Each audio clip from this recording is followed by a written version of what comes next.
Hey, I want to tell you about an insane quirk of the American electoral law that's been secretly influencing our politics for 13 years.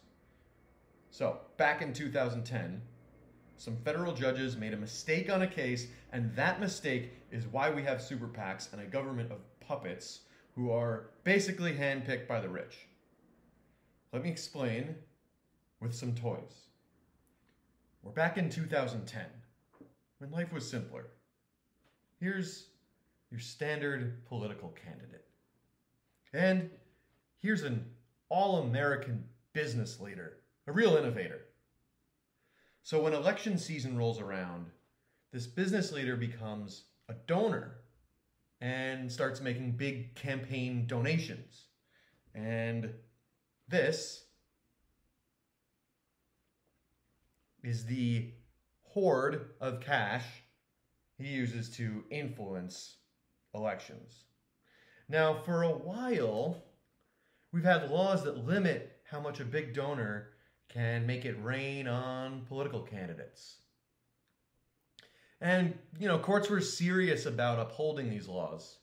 We wanted to make it hard for big donors to buy favors from politicians.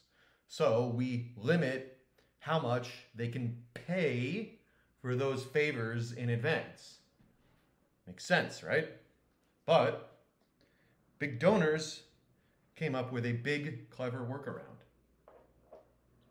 They put together a special little committee, an innocent little committee. Now, this committee does all the same things a candidate would normally do. The committee buys advertisements, sets up rallies, it even knocks on people's doors for signatures to support the candidate. And the donors started giving lots and lots and lots and lots of money to committees like this. And it all looked pretty shady. So states started making new laws to limit how much big donors could give to those committees.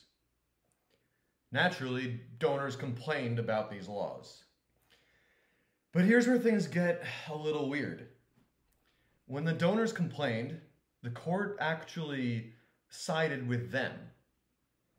The court said they couldn't see any risk of corruption. The court looked at the situation and said, okay, well, the committee itself can't actually return any political favors to the donors because the committee's not going to get elected. So corruption just can't happen here. And so no one in the courthouse even considered the painfully obvious possibility that the donor can just go to the candidate and say, I'll donate to this super PAC if you promise to do this favor for me later. And that's it. That's the mistake. They didn't think about that conversation.